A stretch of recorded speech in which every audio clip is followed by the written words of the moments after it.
Hello, all my people. Malik back in the building for another Saturday of Overwatch.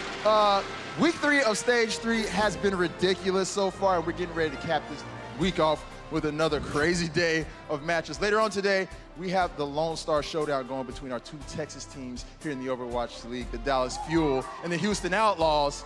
But we're kicking off today with a showdown between the London Spitfire and the LA Valiant. Now, the London Spitfire, they've been struggling so far this stage, and though their playoff hopes for this stage, they kind of hang in the balance, they have an opportunity to do something that nobody's been able to do so far in Stage 3, and that's beat the LA Valiant. Now, the LA Valiant, they've been undefeated since they've had Custa and Space and Bunny in the lineup, so that's kind of a tall order, but there's a lot of London Spitfire fans in here to lend their energy. There's also a lot of LA Valiant fans in here too, so I don't know. It could go either way. As always, I gotta show love to everybody watching at home, everybody who makes this possible, all the folks here at the Blizzard Arena. Guys, ramp it up one more time. If you guys are ready to get into the day. And with that, let's go ahead and get this show on the road.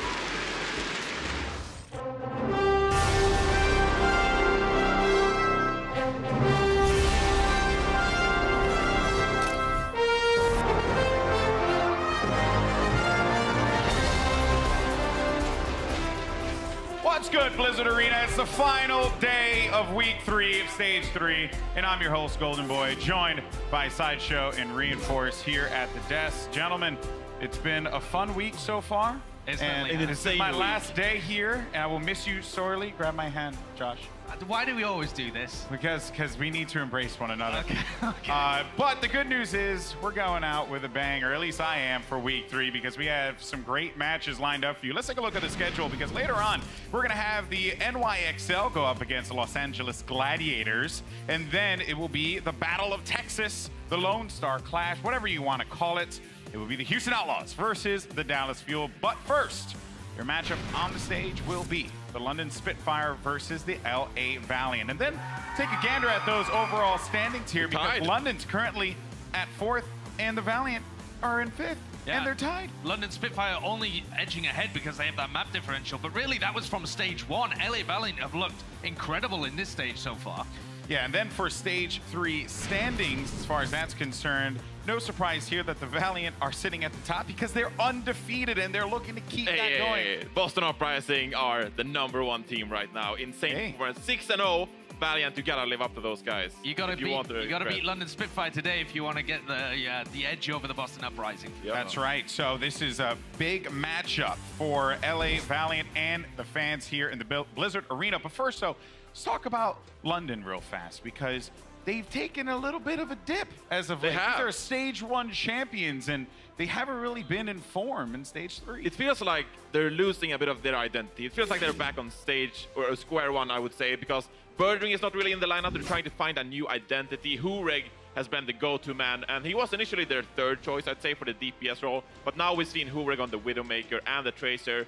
And his Tracer is not the best. His Widowmaker is okay, I would say. But most importantly, it's about the tanks, it's about Gesture and Fury. But Hureg, he needs to be the guy that steps up versus Bunny and versus Soon. Yeah, big shoes to fill when you talk about Birdring. And as a matter of fact, we do have Zoe down on the floor with an update on what's going on over in London. Yeah, thank you so much, Golden Boy. Birdring's performance has been criticized quite a bit as of late, so I'm very glad I actually got to talk to the London Spitfire GM, Susie, who told me that he is currently suffering from a wrist injury, and this injury has been bothering him for some time now.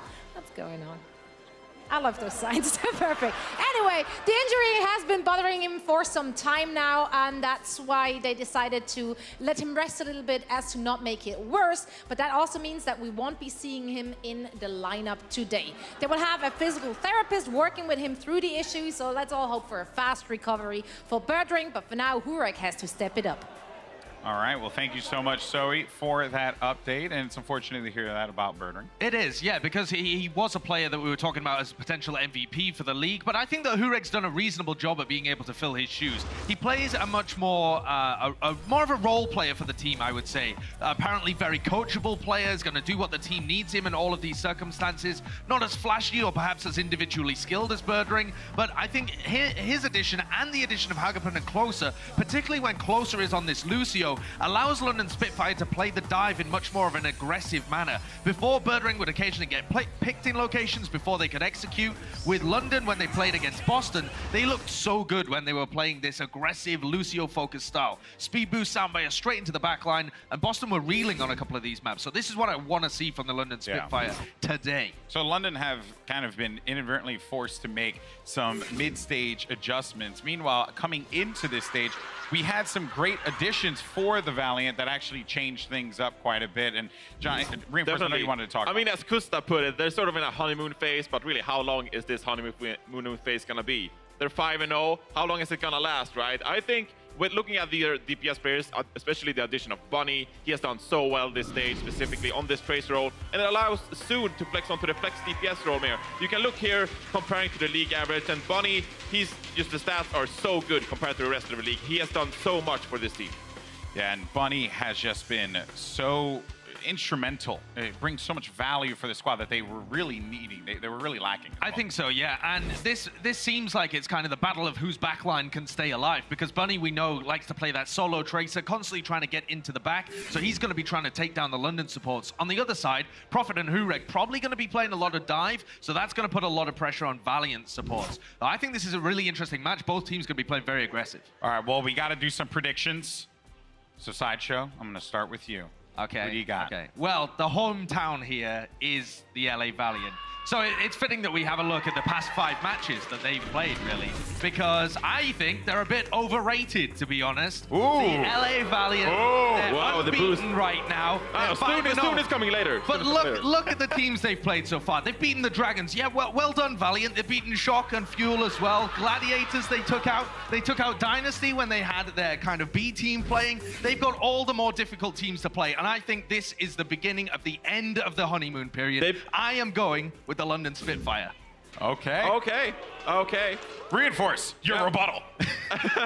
Well, they beat Dallas Fuel when they were really good. They were very even with London, New York, all of these teams. They also beat the Gladiators, who in turn beat the Seoul Dynasty. So I think neither Dallas Fuel or Gladiators are really weak teams, and they beat them pretty convincingly, I'd say. So I'm going with the Valiant for this one. I'm supporting the hometown crowd because I think that London, they're a bit one-dimensional. They got Hureg in the lineup, but Valiant has shown that they can't counter-strat the teams they are facing. So I'm expecting some nice strategies coming out versus the London Spitfire. All right, well, I tell you, the desk, it's hot up here, man. You know, I'm a little verklempt. You know what I mean? You guys, you guys are just arguing, and it's just making me feel things. So we're just gonna have to bring out our first team to the stage. Ladies and gentlemen, put your hands together for the London Spitfire. And the Spitfire are 16-9 overall, 1-4 in stage 3. And again, you gotta reiterate this. This is a team that has kind of fallen a tad from grace as of late, but still a dominant squad. And in fact, all their peers kind of rate them as that as well. That's true, that's true. They do. They are rated by a lot of other teams in the league, but we haven't seen that translate into results so far. Closer again in that lineup today. And I don't think really that London's Mercy play is the best compared to a lot of other top teams in the league. And when you look at Closer, his strength really is over on that Lucio. So I'd like to see them play more aggressively here. No, I think just starting this roster tells me that they're looking for gradual improvements. They want a solid starting 6. I think this is it. And from now match, I think they're trying to find some consistency. So sure, Josh, you know, you love this team here, but I think they're just looking to do a bit improvement on their last few games. Yeah, and I think any improvement on their game against Boston, where they looked so good and took an unbeaten team that's been slaying all of the top teams, they took them to 5 games. So if they can edge that one out, they got reverse swept there. Yeah, you can't counter-strat a new roster. Well, that's exactly true. What are LA Valiant going to do? All right, well they've seen him now. They know. I'm telling you, I love the squabble. It's the sibling squabble going up here. I've never heard that word in my life. Considering that you guys live together, it's even funnier. We are actually siblings. So, and you are siblings. The likeness is uncanny. Anyway, so let's go on. You guys are stumbling me here. You see what I'm saying? I can't work with these Apologies. people. Let's go ahead and bring out your second team. Ladies and gentlemen, put the hands together for the Los Angeles Valiant. Now, my stumbling aside, this team hasn't stumbled in Stage 3 because they are 5-0, and again, 16-9, and a win here will put them over the Spitfire, but also continue to keep that on the line. We're seeing Agilities in the starting lineup. Usually it's Soon and Buddy playing together, but this time Agilities is in the roster, and this tells me that they've done their research on the London Spitfire team, and they're ready to take on the London Spitfire. So I'm curious to see what they're going to bring out here. It's certainly going to be a very set strategy. LA Valiant have only run that DPS duo over Agilities and Bunny twice against LA Gladiators on Numbani and Oasis. They won both of those maps, but it stops them playing the Widowmaker. And on Volskaya, their first map, I'm a little concerned here. LA Valiant have definitely got something up their sleeve, but they're going to have to play the Genji Tracer style, I think. And that makes them a little bit readable, perhaps. It's going to be interesting to see what they pull out anyway. Maybe Karif plays the Widowmaker. Yeah, maybe. Karif certainly has a great Widowmaker. And Widowmaker is the go-to pick. Wow, the shares are loud for Kustav. That's how we get tinnitus. Yeah. Okay, well, he plays Lucio. Come on, man. That's true. Fair enough, fair enough.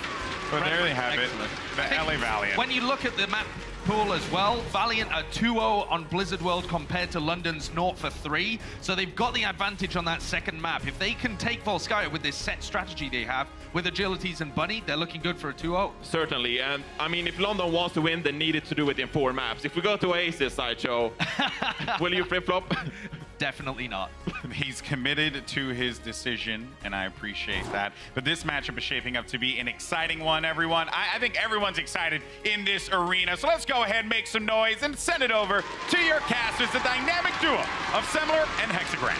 Thank you, Golden Gramps. It is going to be time to get... I mean, he's feeling flustered up there. I mean, maybe it's time to think about home. Dealing with those two up there? Rest. Yeah. Sorry? Dealing with those two up there. I mean, I just love it that Josh sticks to his guns, sticks to his predictions. We got the teams in here, right? Yeah. When they're both of the teams are in here with us watching these predictions go down. Custa's just straight up booing Josh. Like, whatever, as soon as Josh throws down the prediction. You know, I find Josh a very intelligent human being because every time I talk to him, we completely agree on everything. And I'm like, this guy knows what's up. But naturally, he's the smartest guy in the room. look, I don't want to go against the Valiant, but there is something about watching the Valiant over the last 5 weeks, even though they're undefeated during that time, where something just doesn't sit right. You know, it's like, yeah, they're very good, but are they this good? And I think the best test is to go against an angry London team who just lost to both Boston and Philadelphia. If the Valiant want to be considered among those two teams who I think are very good, they have to beat London today. So a good test for them. And also running a really interesting strategy that they're going to not run a Widowmaker here. They've got Agilities and Bunny in the lineup instead,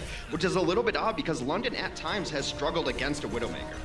They have, and that is where, especially when you don't have Birdring into the lineup right now, they're having to dance around a little bit. Like that robot, you know, that's London right now. They're trying to figure it out. They're going back and forth, repetition as they try to figure out what actually is going to work. Yeah, you know how like humans do the robot dance? Do you think like a robot could do a human? That would be the next level. Yeah, that's some uncanny valley nonsense going on there. But offensively... We're already living in a simulation. We don't need to actually help them out here. Oh, that's true. Oh, man, you just rocked my world. Defensively, though, they are running this full dive, and this is what I expected out of this team when I saw the lineup here, that Agilities is going to play the Genji.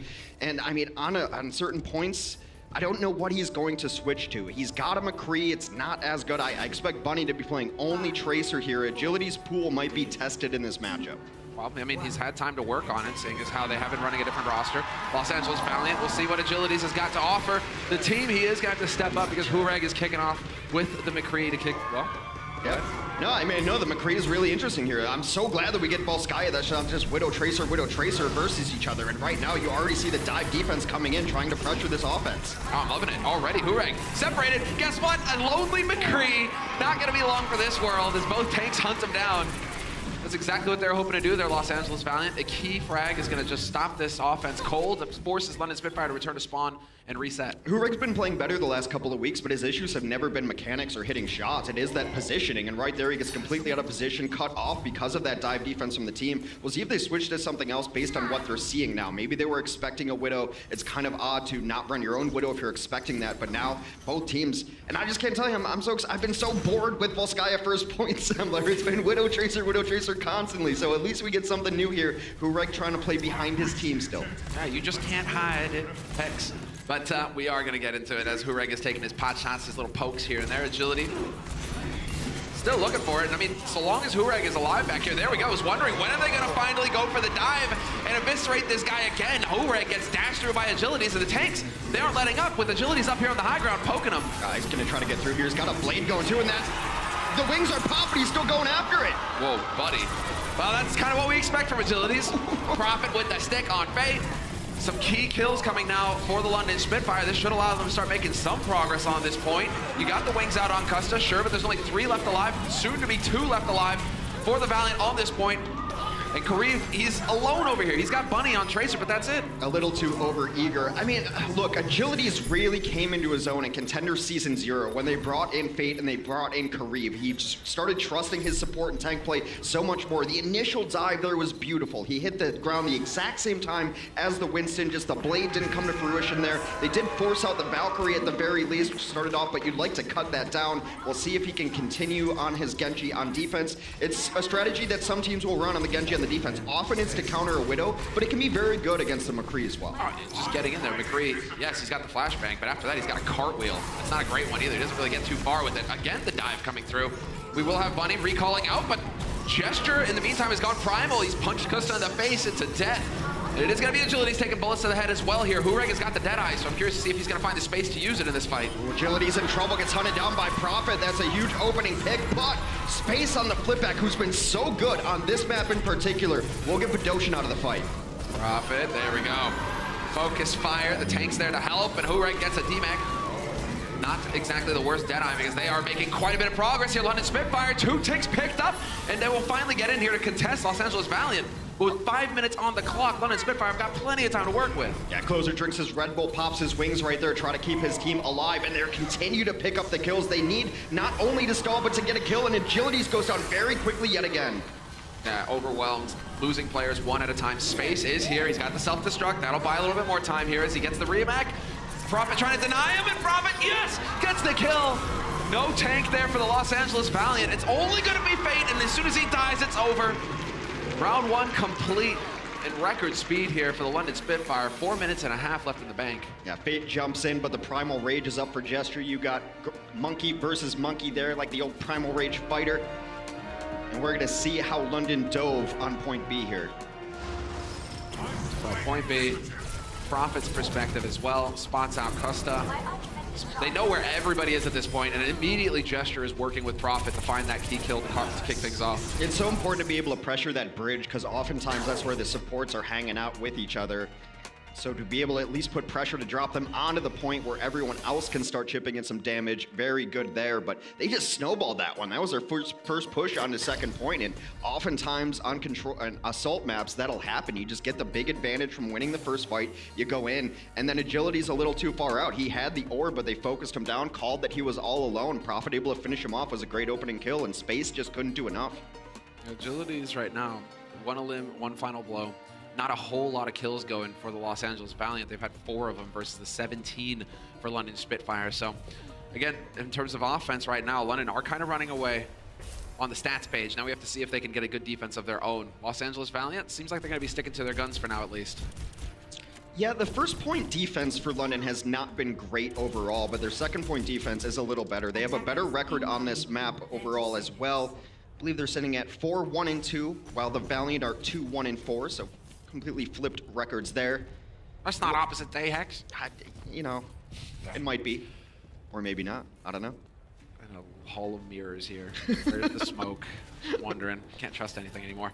I mean, what is going to be different here is that London will decide to run the Widow on the defense. Bunny, maybe. He's kind of dancing, he's kind of thinking, but it is going to be him sticking on that Tracer for now at least. I think Bunny has about 2 minutes on Widow the entire Overwatch League season, so it's not surprising. We were looking at it, we're like, Bunny just plays Tracer, but Bunny has absolutely crushed this point before. He's a very dominant, very aggressive Tracer player, will make plays that other Tracers will not, and they've already tried to get Prophet isolated in the backline, will force out his recall. And that's an ability cooldown you can go in off of. Yeah, that's a great cooldown to force early as well. Now Prophet has to play safe. He can't dive as hard as he would like. In the meantime, Bunny kind of poking around on the other side of things, and Bunny's gonna work his way up onto the balcony. Hureg, Doshin, Closer, they're just sticking together as a little trio, but I love it. Prophet is there to watch and make sure that he can't get up here for free. Bunny now the one getting chased back. And when Prophet's recall cooldown went off, they rotated all the way to the other side because they knew the Bunny was going to be coming up to that high side, so they just got in a better position. Now the fracas will begin. Action already, Fate dead. That'll definitely slow things down here for the Los Angeles Valiant, having lost their main tank. They need those big beefy targets. They need to find some kills, but Hureg finds the headshot on Agilities. Gesture is gone for London Spitfire. But still, this should be a situation now where London, they should stabilize. Yeah, it really hurts to lose Custa there, and now everyone will be evicted. Kareem with a parting shot onto Hureg, though. You'd have to imagine that's where the resurrection is going to be from Closer if they have it up. Yep, Hureg's going to be the one who gets rezzed, even though Bunny fell as well, because Bunny obviously can blink back to the point a little bit quicker than the grapple strategies for mobility, but there is a small window here where it will be 6v5, but it's very small. It's super slim.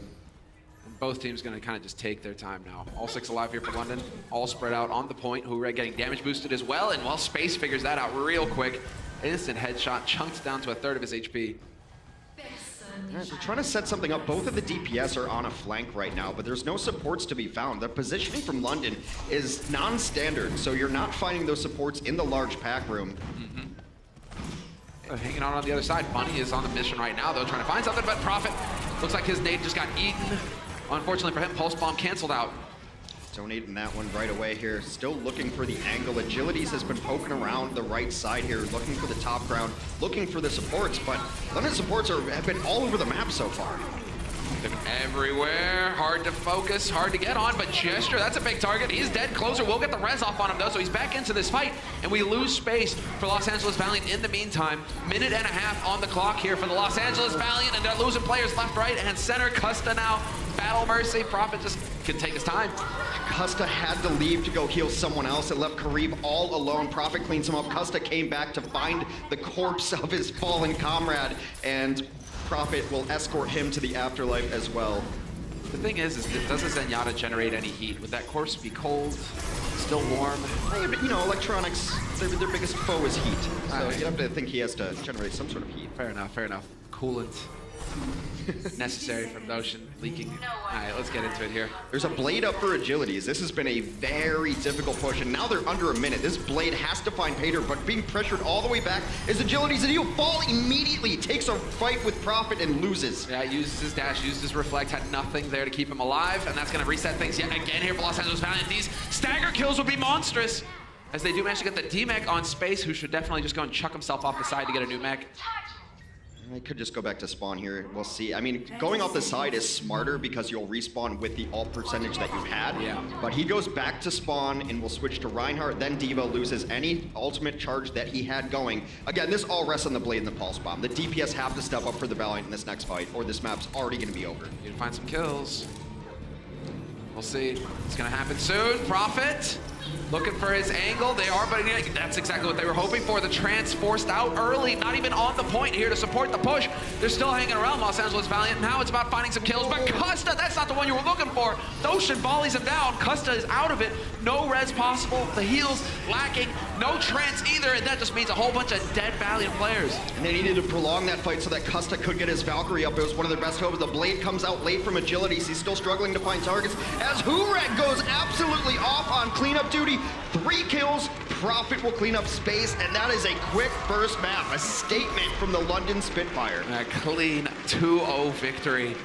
Oh, well, perhaps there is something to be said for what was going on the desk earlier. A little bit of a disagreement there as to who was edging out. You know, Reinforce always loves to pander to the crowd, to the audience. Yeah, and London has struggled on first point full sky. A lot of teams do, but right there, what a shutout. I think Agilities may have held his blade too long, that the supports did not seem to be in concert together either. Well, we'll find out what happens after the break. We'll be right back, guys, and it's going to be map 2 between the Spitfire and the Valiant. The Overwatch League is brought to you by Intel, the official computer processor of the Overwatch League. T-Mobile, America's best unlimited network. And by Omen by HP, the official PC and display of the Overwatch League.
Let's get it. We got a packed house here in the Blizzard Arena. Oh! It's time. Oh! Soon takes him out. Gamsu gonna go primal raid. Obi comes in. 4K, more hydration. And now Jester can go to town. Libero getting all the kills right now. It's crunch time. They need to be ready to bring out the A game. They've got such incredible talent in this roster, and they are not holding back. Oh, here we go. Who would have thought this would be so close? No way. Yes, it's happening. All the good stuff. Welcome back, everybody. I mean, it's so cool. Every day here, especially on Saturdays, the whole place is full, packed with fans and Six Signs, yet again, delivering on the sign level. Yeah, Sign game is good here. Yeah, we got both Los Angeles teams too, so a lot of energy in the crowd today. It was super fun to walk through it, and so far the Valiant not giving them a whole lot to cheer for though on Volskaya. That one was pretty rough, but we're going to a map that they're much better on in Blizzard World at least. They're 2-0. London has yet to find a victory on Blizzard World 0-3. They struggle all throughout. We will have a substitution as well. Let's hear it from the crowd. It's your boy Soon. Perfect. And this is really smart too, because like I said, that London struggles against Widowmakers. This is a map they really struggle against Widowmakers on. They've actually devised a strategy just to take the Widow perch away on their offense. I think it was because Houston absolutely rocked them. Linkser was just crushing on Widow, so eventually they push everyone bottom right except for Prophet. They leave him back, and then they take over that Widow perch, and then if the other team rotates, they just jump on it. Yeah, they were one of the first teams to really come up with that variation. Yeah, I think it was like, let's just rotate all the way around, and then we leave Prophet, Hammer and Anvil, crush the defense. We'll see if they're going to have to go with that today, if they have an answer for soon, or if not. I mean, Hureg was showing something off there at the end on defense. Volskaya, he was hitting some shots with that Widow, so if he's getting his eye in, we may actually have a good duel between Soon and Hureg to look forward to. Yeah, and maybe he was injured at the time, but last time when they played defense, they tried to run their own Widow on here, and it was just Birdring just not getting any value out of it. Like, just missing shots, getting zero value out of it. So, I mean, Widow has been an issue for them, and it'll be interesting to see if Hureg can fill that role. I gotta give a shout out to London, though. The London GM, the London staff, you know, for not forcing Birdring to play despite the injury. That's something you want to jump on immediately. If you got a wrist injury, guys, you know, stretch your hands. If you're playing all day, stretch your hands. Be careful about that, because it's no fun. No, it's really hard to recover from. I know a lot of StarCraft 2 careers have ended because of wrist injuries. Yeah, you know, it's just CS too much action. Well, Guardian had problems. Shoxy's going through surgery right now. It's like, do not mess around with your wrist. Definitely stretch if you guys are playing all day long. The players are definitely on it, but I'm glad that Birdring, he's taking a week off to rest and really, you know, put some work in on the wrist. Yeah, I mean, we all lied and said that Josh actually broke his wrist when he was skiing, but it was just too much Overwatch. He just absolutely crushed his arm. So here we go. Listen, when you got the Hanzo main 5 games in a row and you're smashing your desk, I get it, Josh. I get it, but you know, just don't break the keyboard next time. Well, I mean, he said right now I'm straining my wrist trying to pick Hanzo in the PTR. I gotta get there first. I gotta get there first. It may change. It may change. You're right. You got some big changes coming through for some of these heroes, at least. Yeah, we'll see. Most of the PTR patches generally see it to live. We'll see how that all goes. But that is neither here nor there. We are at Blizzard World right now, and so far the defense for the Valiant are set up with a Widowmaker on center. And this is kind of what the Valiant want to run. It's going to be up to London to try to find a way to deal with this. Prophet has often gone to the Genji just to put some pressure on this. So it might just be dive early on rather than a full rotation. Well, let's see how it's all going to go, as we already have London Spitfire moving on through on the offense. Los Angeles Valiant on the defense. Taking their time with it right now as London Spitfire are pushing. They're going for that big rotation again, sticking together. And look at where Hureg is. Hureg, if we had the big map right now, you can see it very clearly what they have in mind, London Spitfire, because Hureg, he's hanging around in the back line. He's looking, keeping eyes on him. This is something Valiant has dealt with before. Generally, Bunny tries to go in behind and try to get it, but now he's just going to pressure down Hureg to make sure that their dive timing is a little bit off. Meanwhile, just putting a little bit of pressure on the point. And that's the perch they want to get to. They want to get to the perch and really crush the Widow. And Widow has to get out of there already. Oh, this duel between Bunny and Hureg as well is great to watch. Bunny has really tried to throw a wrench in things, but it is going to be Prophet going forward with the shurikens, finds the target he was looking for, and cuts Kareem out at the knees before he can get onto the pack. Prophet just cleaning house, literally.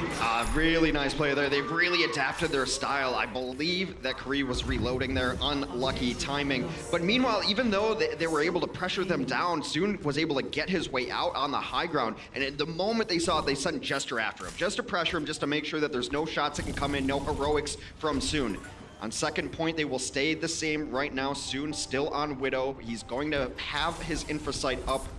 And I mean, London also really likes to be patient here and wait for a sound barrier initiation, especially when they're not going against a team that's running a Sombra. So you might see them just poke a little bit. Hopefully Closer can get up to where he needs to be and then initiate with the sound barrier. And you know what? With how fast Moira's ult charges, you can just throw that ult in and wait it out. And we're seeing that many targets together, Bunny. That is some real patience. Waiting for them to commit into this fight. We will have the self-destruct thrown out. Closer dropping dangerously low, though. Bunny trying to stay on top of him, but the Coalescence comes through. The Lighthouse bathes him in healing light, and he will not die. It is going to be Soon instead to find the headshot on Hureg, but that may be a little too little. It's only Bunny and Soon left alive right now, and they're just going to back all the way up. Not too much progress given up anyway. You can definitely have a hold here right as you get around the bend of Pylon Terrace. And a lot of teams have had great success running a Sombra on this map. Soon has tried out the Sombra before. It's been underwhelming at best. And now they have the sound barrier to be able to go in. So the Coalescence bought them the time to get to barrier. And here's a barrier initiation. They're looking for that fight. I don't think Prophet got it, though. Prophet, yeah, he was dropping pretty dangerously low there. The orb is going to have to come out from Moira just to keep him alive.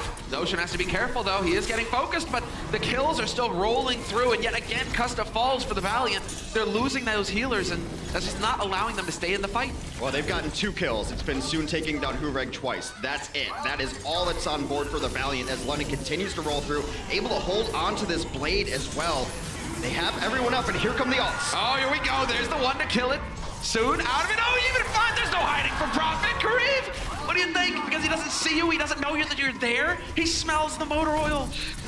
Smelling blood right now, looking to close this one out. Custa still in bout form. It will dissipate just now. They try to push this off. A self-destruct might buy them the time they need, but Cart keeps pushing. A nice bubble dropped, and they will just push them away and grab this point.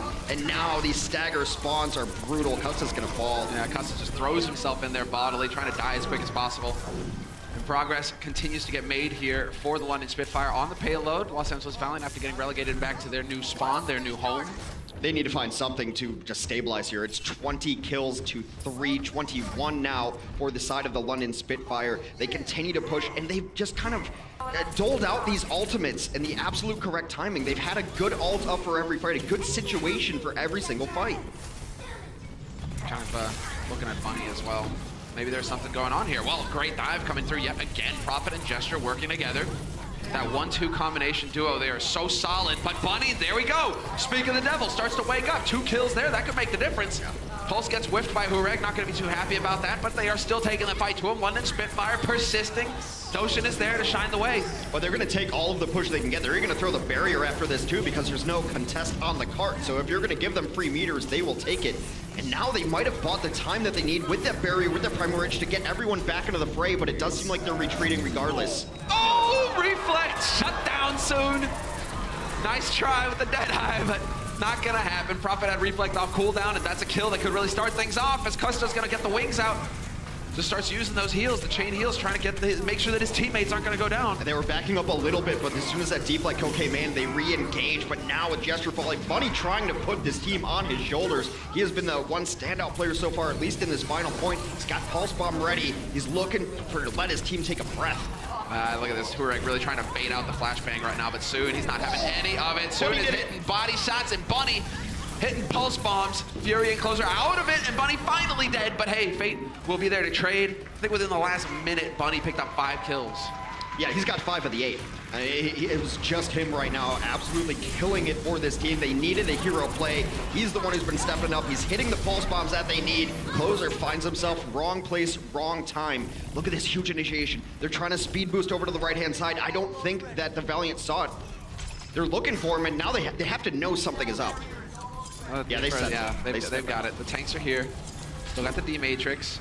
They're sitting on the payload right now, Valiant. They know that London have to come to them, but we'll have the sound barrier. This time it covers everybody, and that is going to be just a massive collapse of the defense. Kareev and Soon are dead immediately. Space gets beheaded. Custa next. They're getting run over. London Spitfire with 5 still alive here for this fight. Now putting enough damage on this Winston, though. He's going to buy a lot of time for his team. Will finally fall just about now and gives a reset away, too. Not exactly what you want to have happen, but Soon comes out in desperation. Doomfist. Los Angeles absolutely dominated on that map. They got pushed all the way through, and they never really want to fight, except for Bunny slowing them down a bit at the end. Bunny, he tried to do the best that he could there. 7 elims, 6 kills. I think the 6 kills literally happened within the space of 1.5 minutes of gameplay. He was just get onto the point and do something. Bunny finally waking up, but it was too little too late, unfortunately. I love when you can see teams adjust around their weaknesses. I mean, you see it on their first point rollout. Look, we struggle when there's a Widow here, so let's roll that out. Let's make them uncomfortable. And then they're coming from all these different angles. That was one of the first times we've seen that flank on Blizzard World last to go all the way right. And that's because early on, they're just taking all the free push. They're getting the cart to a spot where, yeah, we can push you out. And if the defense doesn't engage you there, you're just backing it in. Yeah. But I think at the end of the day right now, a lot of this has got to come down to the DPS players here for Valiant. It's one or the other is going off. It doesn't really seem like they're aligning, that like they're getting that timing down to both start hitting headshots at the same time, end fights. You know, Bunny can do the best that he can, but Soon, he had a decent start, definitely quiet on that 3rd point, kept getting dove, kept getting focused. He didn't have the room to move with that McCree. Conversely, Prophet and Hureg are definitely on the same page. It seems like when they're cleaning up fights, they're both involved there. And that, I mean, there's so many good players on London that I feel like still sometimes Gesture gets overlooked as one of the best, most consistent main tanks in the game. He's always exactly where he needs to be. When they are on point, when they are feeling the game, Gesture and Prophet, they've got to be, if not the best, like second best tank tracer combo for just collapsing on that back line and finding kills. They are so good at working together and just boom, annihilating somebody. Kareev will tell you all about it. So they want to run this on defense with a Widowmaker, and they try to do it with Birdring, but Birdring just wasn't getting the value out of it. We'll see if Hureg can. Now, when things go wrong, oftentimes their Widow and Zen get out of position on the flanks, trying to be too aggressive with hero plays, and they get punished for it.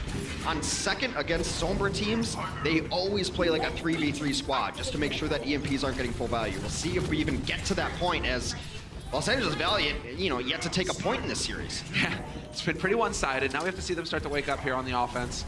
And they are kind of poking and prodding soon, trying for the headshot, didn't quite find that angle, and now, well, you don't want to take a volley to the face, so you got to be a little bit careful about that.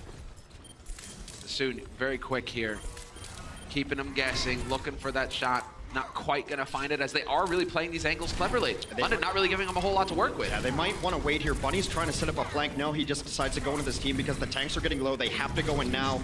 London being very patient are going to back up and give some ground until they're ready to engage. Yeah, they can get their angle as Fury goes charging and nearly overruns Fate immediately. Fate going to get focused up again, but Hureg found Kareev. Yet again, one of the back line dead first. That's the res used by Mercy, and now you don't have a res for Fate. You don't have a main tank anymore for this push. Yeah, Custa's able to get the res off, but also during those res times, teams have played this really interesting. Sometimes you go after the res, but if that's an abrupt situation, just go after someone who's at medium health or low health, because they're not going to have the healing throughput. Yeah. Not when a Mercy's resing a Zenyatta. That's a huge time to take advantage. Custa, Kareev down, fight's over.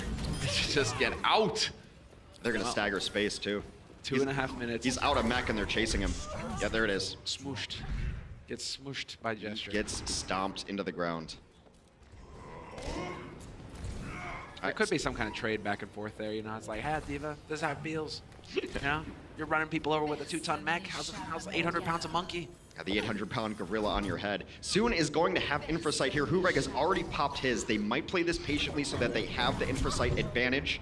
Hureg still can see him right now. Soon we'll have a small window where he's got the advantage here because he popped it later. I think you just wait for Bunny to set up this flank. You wait before you engage. They force him to go in. Prophet's going to be looking for him now. A nice check. Yeah, both used. Bunny dropping dangerously low, though. Recall is out. That's when you get out as well. Reset that fight. Prophet back with his healers. We've got Closer popping the wings initially before this fight even starts. Wants to make sure that he's going to get that healing throughput right now onto Fury, who's getting focused. Self-destruct is down, and we're following Bunny's perspective now. He usually works on the tanks, but Fury finding the kill on Fate yet again. The high-value targets dropping here for Los Angeles Valiant. Yeah, they force out that res very quickly. Fate is brought back to life, but this is still going on right now in the room. We were watching the Tracer, but there's a big battle of the supports over there. Pressure going down. Finally take out Hureg, and meanwhile, they've held their own in this closet area. This is where a lot of weird brawls happen because the supports generally retreat to it, and the Valiant will take their first point of the series. There we go, with a minute on the clock as well. Starting to get a, faint echoes of Volskaya. I mean, where they just got shut out completely on a point, but this time around they managed it. It works out for the Valiant despite, well, London Spitfire looking very confident on that defense with the wings. Closer not getting caught off guard. Gets the wings out there, gets that healing through. Just once it wore off, just didn't work out for him. Bunny, I mean, once again, showing up. Yeah, London generally stays on the Widow for this second point. They try to segment themselves off a little bit so that the dive is less effective, so that Sombra is less effective, and then they try to give as much space for their Widow as possible, and it's just about capitalizing on that opportunity as a Widow, where you're left alone. Can you hit shots? Even if it's on tanks, are you doing the damage that we need you to do from the back line while everyone else is putting their lives at risk? There you go. Catches Hureg midair. Closer and Doshin, not where they want to be. Somehow still gets the res off, though. That's disgusting. And now Hureg playing the dance. Dead again. He hit the body shot on Soon, but that's not good enough. Prophet will be there to capitalize, though, on that body shot. Finds the kill on Soon. Kareev dead as well. Prophet going on a bit of a tear right now. Yeah, they have enough to push this back. Prophet is pulling them back, and Jester did prop the Primal Rage, so they should be able to pressure this cart. They're kind of all over the place right now. Prophet needs to win this 1v1. He is so low right now. Gets himself back to healers. Meanwhile, the cart has pushed just around Pylon Terrace. Yeah, they're starting to make some progress. Soon gets him again! Yeah, this is big. Soon is starting to win this war. Space with the self-destruct right into the back line. Hurek can't catch a break. Dead again. And Kareem finds Fury with the D-Mech and the kill on Baby D.Va. That's going to set things up here for the Los Angeles Valiant to pick up a second point. Yeah, I mean, this is when, if you had a Widow who's also got a Genji in their pocket, which some teams do, a lot don't, you would be switching to Genji. But you don't want to have Prophet pull out and try to go to Genji while you make changes, because you're just going to end up giving the point anyway. Prophet also nearing Pulse Bomb, but Soon has definitely gotten the better side of this duel in the last several minutes. Soon making up for lost time. And right now, with a minute 30 on the clock, they need to win this fight, Valiant. They need to get this towards that third point, towards the finish. And it's Bunny from on high, pesky as can be. Pulse Bomb goes down from Prophet in the backline, does not find anything. This is a hard point to really get the Widow, especially with London playing around it. They're playing behind sightlines right now. It's been very difficult for Soon to find something. He has to play super aggro. Soon repositions. Meanwhile, the fight gets taken to the Valiant instead. Yes, and they even managed to leave Fury behind here to make sure that that payload isn't going to go anywhere. Bunny trying to channel his inner Soon, trying to get that back cap. Not going to happen. And Space dead as well. From a defensive perspective, right by the movie posters is where they were holding right there. And Soon was unable to find an angle, had to go over to the stairs right on top of the Nexus, could not get there, and then was hunted down. Beautiful play. This is great, but this is even better. As far as I'm concerned, the awareness to make sure that you have a body to contest that payload at all times, they were down to like 2 meters. That's just a split second, a lack of attention, and Bunny could have back-capped it. But London Spitfire, they were aware of it this time. Jack would be proud. And they are going to be, well, maybe taking the fight here. This is getting a bit hairy. Fury will be there to contest. Soon got Hurek again, and they're going to be sitting down on this back left corner, and that's where the jump has to come in. Jester is in the back line, though. He's got both supports separated from the team, but it doesn't matter. The DPS have come alive for the Valiant. Yeah, Jester finds Soon, though. Going to be able to, and now it's an even fight. Seeing as how Soon is brought back in, and now it is going to be the fight here. As Fate dies, you got to make it happen here, Bunny. Once again, you need to step up. Ocean getting pocketed, and nobody on the point. Nobody on the payload for Los Angeles Valiant. How cathartic it must be for that to happen, and it's not London for them for one of the few times. Gotta have more point awareness there. Bunny was in the back line trying to pressure down a Zenyatta, but a Zenyatta with a Mercy in the pocket. That's why I said you gotta stick that Pulse Bomb there. It's one of the only ways to get him out of the fight, to get the healing out of the mix. The Valiant have put themselves in a 0-2 hole. They are undefeated currently in this stage as well. This would be the London Spitfire handing the Valiant their first loss of the stage. We're going to see if it can happen. They only need one map, London, for the win. The Overwatch League is brought to you by Toyota. Let's go places.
Welcome back, everyone. Is the London Spitfire currently up 2-0 against the Los Angeles Valiant. They now have to find a way to make the reverse sweep happen, which is going to be very challenging against this London squad that really looks well put together in this matchup thus far. I'm Golden Boy alongside with Sideshow and Reinforce. And I mean, honestly, you know, we might as well just jump into the highlights at the beginning because, fellas, this has just been a standout performance from London. I'm not even mad.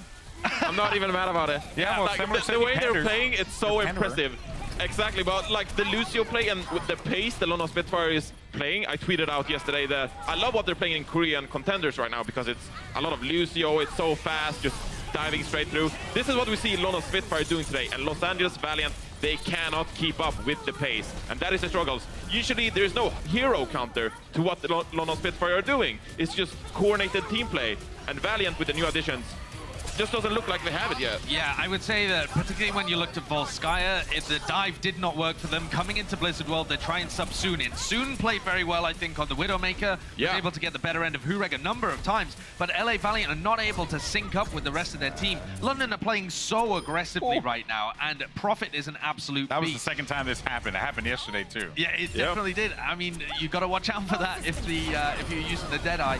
What I'm looking at most is the LA Valiant being able to peel away London Spitfire. London are playing very aggressive. They're dive focused. They're focusing on Custer a lot of the time, and the guy is dying 4 times as much as Closer is. That's a crazy difference for your Mercy player. You cannot afford to be losing your Mercy 4 times more than the other team. They are getting punished super hard right now. Well, when we were in the middle of the game chatting about it, I mean, Prophet, this guy is like such a superstar that he opens up so much space for anyone. And we saw it on Volskaya, right? Because Hureg was able to just chill out, do what he needed to do, win the fights he needed to win against Agilities, and then Prophet's just running roughshod on the backline. Exactly, but it was the hero flexibility on the Blizzard World that I wanted to talk about because he played all of the heroes on attack. He played the McCree, he played the Soldier, he played the Genji, and he always swapped up to what the Los Angeles Valiant were playing. So they just continue to hero counter the LA Valiant. The LA Valiant could never keep up with the play. And I mean, you end Blizzard World with like 2 minutes in your time bank. That's a huge timer. So, I mean, London Spitfire, they were in the front seat from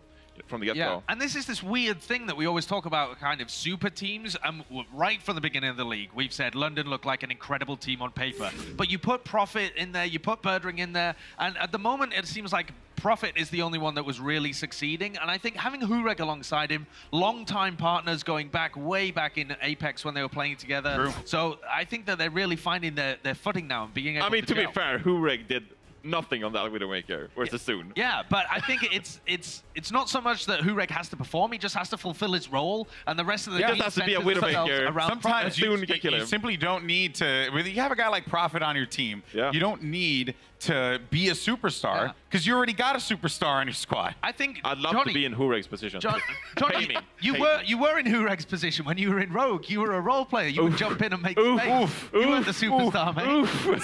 Santissimo. That is some spiciness. I like it. I like it. All right. Well, you know what, Sideshow? I need you to edify our minds. Okay. With a little segment that we call The Insights, powered by Intel. What you got for me, buddy? Okay, so I got a simple one now that you can pull off in your ranked games and all sorts of stuff, and it's a trend that I've been noticing more and more. So the LA Valiant have been focusing Gesture really hard in this game. So you can see that they've taken him down here. There's his little dead body. Wow. And what Closer wants to do is be able to get in for a resurrect. So the key things to point out here are when Closer comes in, swoops down to get the res. I'm going to pause it again here because you can see that what Fury is doing is using the self-destruct. So he's popping that self-destruct way up in the air, and this clears the entire area around where Gesture is, or where Closer is trying to get the resurrect on Gesture. So it buys a lot of space and time for Closer to come in, get this res, and be able to get off with it. So this is just a 1-2 combo that you're seeing all the time, and then he zips back over to his Zenyatta player, Badoshan over there.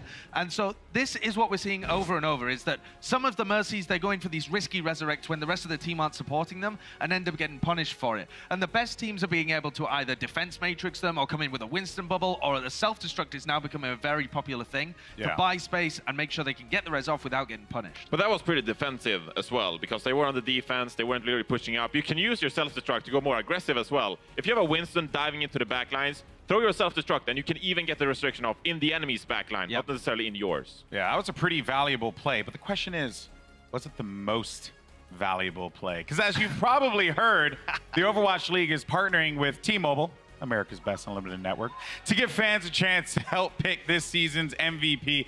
We actually sat down with Birdring from the London Spitfire to discuss how much it would mean to take home the award at the end of the year. Let's take a look.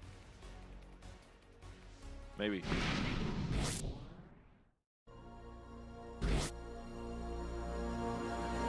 Everything's being thrown at the Zenyatta on the Seoul Dynasty, and Birdring's just the icing on the cake right now. London Spitfire take off. 제 이름은 버드링, DPS 포지션을 스핏파이어에서 맡고 있습니다.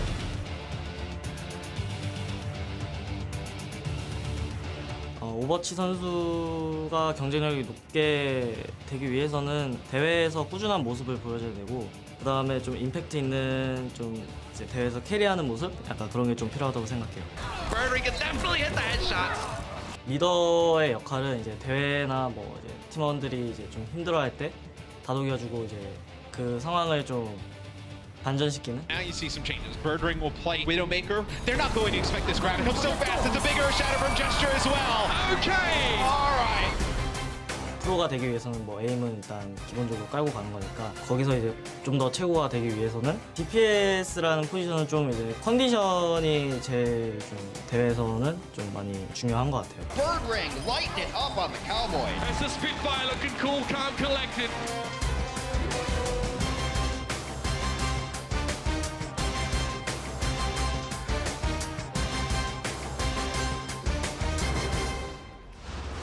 That's right. Use that hashtag OWLMVP and the battle tag and let us know who you think is going to be the Overwatch League MVP presented by T-Mobile. But, you know, we have while it was Birdring was a topic of discussion here, and while he may not necessarily be in the game, I mean, I think everyone can agree that he's a player that folks will put into that ring. But then you also have some other players that you got to discuss, and I think we defer to our resident tank expert here, Reinforced, to discuss the guy that he wants to talk about, which is Fate. Oh yeah, Fate. I was gonna talk about XQC, but I'll talk about Fate instead. No. Oof. No, I'll talk about Fate because I kind of dig Fate. He's one of the better tanks in the league. We never talk about any Fate's problems, really. He's always like a consistent player on the roll, and much credit to him because Valiant has played so well as of recent, and it's usually like Soon and Bunny, but Fate is always there, consistent in the team. And we never really talk any problems about him overall, so I dig Fate. Yeah, Fate was the guy originally who came into this roster and kind of revitalized the team and set them up for their winning ways. But looking at the guy he's playing against here, Gesture and his partner Prophet, I think have both got to be candidates for MVP of the entire league. Prophet is an absolute beast. I mean, these are his Tracer stats compared to the league average, but the guy can play everything, as Johnny was saying earlier. Plays the Genji, plays the Reaper, the Soldier, the McCree, absolutely all sorts, and comes out with crazy statistics. Eliminations way higher than average, deaths way lower, pulse bomb kills bigger, final blows killer, more damage. We get it, less you like damage Prophet. actually. But yeah, who doesn't like Prophet? He goes for those individual picks and he's the star player. There's one thing I love, it's Prophet. Yeah. I just always like, well, you know, cash money. The Skrilla. You know what I'm saying? Skrilla. Love it. All right, well, you know what? I'm going to, before we go though, Reinforce, got to call you out here, man. Yeah. You, as Semler said, you pandered to the crowd. And you went with the... No, I think Valiant were actually going into the series. They were a good team. Reverse sweep, yes? I mean, I gotta stick with my pick, right? I gotta have some honor in the crowd. Let's go, crowd. Look at this! The crowd are barely behind you, Johnny. I think London... Pull a Hulk Hogan, you know, just hit him with it. London about to turn this place into a library. The second half is going to be quiet in here. I think they're going to continue. Oh, dear. All right, guys. Well, thank you so much. And we have plenty more Overwatch to come, and it is a great matchup between the London Spitfire and the Los Angeles Valiant. Coming up next is Nepal, Route 66. Can the Valiant make that reverse sweep happen? Or, as Josh say, they're going to turn this into a library. We'll find out after this. Only one player can become the first ever Overwatch League MVP, and T-Mobile is giving fans the power to help the shoutcasters choose. Cast your vote now on Twitter by using hashtag OWLMVP and your player's battle tag.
Welcome back, ladies and gentlemen. The London Spitfire have jumped out to a commanding 2-0 lead over the LA Valiant in our opening match of the day. And one thing that I have found very intriguing so far in this season of the Overwatch League is how deep the benches have gotten in the variety and mixtures we've been seeing in lineups.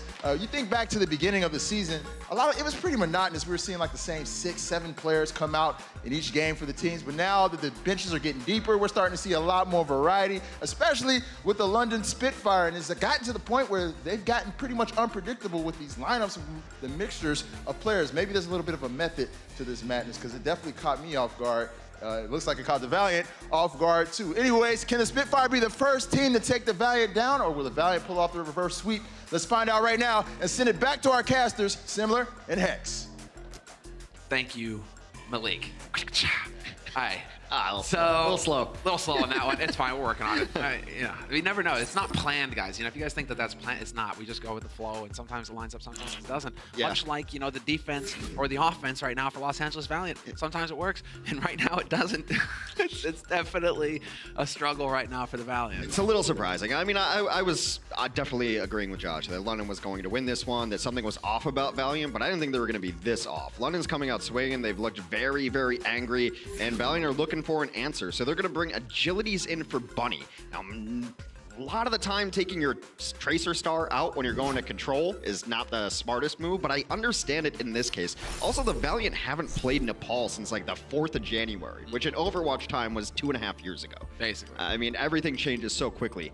And Nepal has been one of my absolute favorite maps lately because you've seen so much different stuff, especially on Village. You see all sorts of different combinations, but I think Agilities is coming in here largely because they play a lot of Junkrat and Roadhog on all of these maps. Agilities is going to be their projectile player, and I wouldn't be surprised to see Junkrat and Roadhog come in at the same time for this team. When we get to Village, if we get to Village, Soon has played a ton of Reaper over there as well. Yes. So yes, they're taking their Tracer out on control, but Nepal has not necessarily been the Tracer playground that maybe a Lijiang Tower is. Just eyes right now going over the rosters. Who's got what? Yeah, this is what the Valiant like to run on Sanctum here. London will also run a very similar composition. Yeah, there goes Fury switching over to the Roadhog. Now, what's interesting is that London will almost always put Jester on the point alone while they search for other people. They've rolled out on the stairs before. It allows their Widow to get sightline. So I think a lot of it depends on which side of the map you end up spawning on, if you go stairs or if you go pack room. And they're going to take a peek over at stairs here. Peeking is not really good. Benocean looks at the ground, hanging his head in shame as he took a body shot, actually hiding his head in shame. Yeah, does that actually work though, considering he's still floating at about the same height roughly? Really, you're just hoping that Soon isn't going to hit that follow-up shot. I mean, he can't see you if you can't see him, right? That's how monsters work. That's how it works. He's hiding under the bed. Yeah, Jester was alone on the point. He's punished immediately. Space takes him out. And now that's a quick first take for the Valiant, trying to rejuvenate this crowd, getting back into it a little bit. Not a library quite yet, Josh.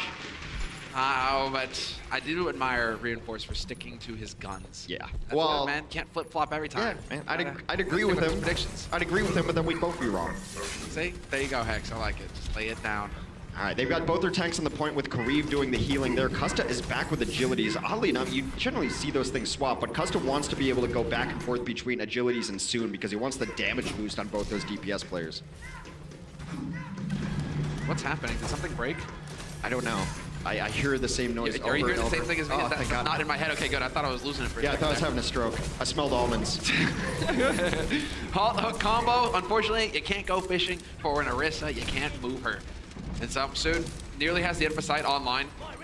Looking for the headshot. He knows that they're back there in the corner. Notion, not really going to give him one. And Gesture, though, finds space. That's absolutely huge to be able to take space out of the mix. Now you can not worry about getting yanked off with that hook there. You only have to dodge Orisa halts there, but not going to happen here as there's Fate is also out of the mix, so London will take this one back. And now we're going to have the Widow duel continue. Hureg's going to have sights up momentarily. The good thing for the Valiant is they've got some options to try to take this back with both support ultimates up. Here's Prophet. You don't have to see what you're shooting at to just shoot at it. Oh, blind fire. Blind fire got the tire. Wow. Hey, it helps to be lucky even when you're good. I mean, there's gonna be the halt, there's the hook, and there's a dead Prophet. Nicely done there from Valiant, that sets it up.